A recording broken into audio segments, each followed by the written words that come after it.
In this lesson, we're going to start discussing color. If you'd like to follow along, go under the File menu to Open, and in the Sample Files folder, scroll down to 1301, Mixing Color. We're going to start by using the Color panel to mix colors. Why don't we go under our Window menu to Color, Color to open the Color panel. Anytime you're mixing color, or creating color using swatches, you always want to select an object. And the reason is if you change anything in InDesign with no object selected, you're actually changing your defaults. So always select an object. Let's find the CMYK spectrum that we were seeing earlier. I'm going to click down on the Options menu and choose CMYK. One way to mix color is if you have an exact CMYK breakdown of the color you want to create. You could just go to your color sliders and match those CMYK specifications. So maybe I have a color that has a CMYK breakdown of 50% cyan and 24% magenta. That's a good way to mix colors. Now, the color panel itself is just for mixing colors. It doesn't save those colors. So if I were to click off of everything, the color goes away. That's one of the reasons that you always have to save your mixed colors as swatches. So if I go under my Options menu, I would go to Add to Swatches, and it's going to add that color to the bottom of the Swatches panel. Let me go back to my color panel. And let me go back to CMYK again. Another way that people mix colors is they'll use the CMYK spectrum. You can see when I go over the spectrum, I get a little eyedropper. And if I click and drag across that spectrum, all of my sliders are moving all over the place to create that color. Let me just choose something in the reds. Can I trust that the color I just mixed on my monitor is accurate to the way it's going to print? Absolutely not. And the reason for that is all monitors display colors differently.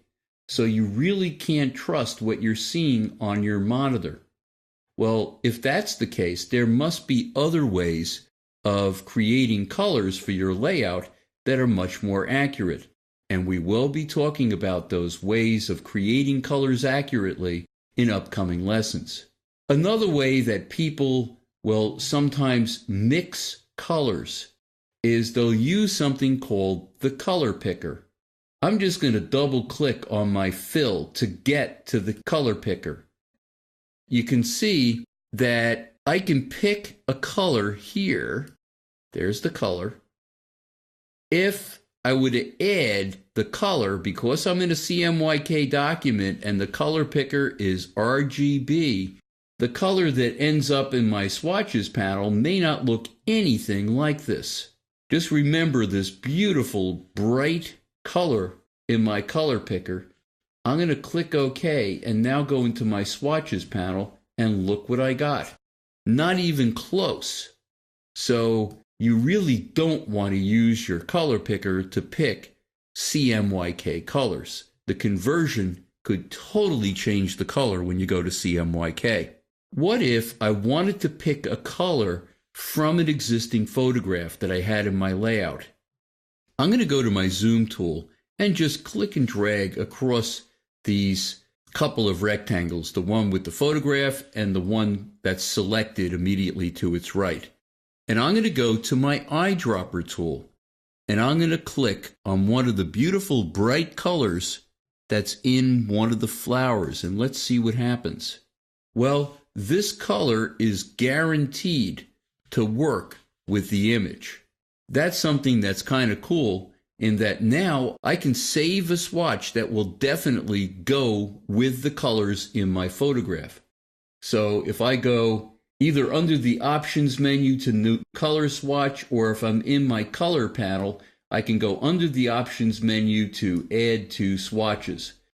But you can see that this particular image happens to be RGB, So if I was working on a print document, of course, this would have had to have been converted to CMYK first before I pick my color.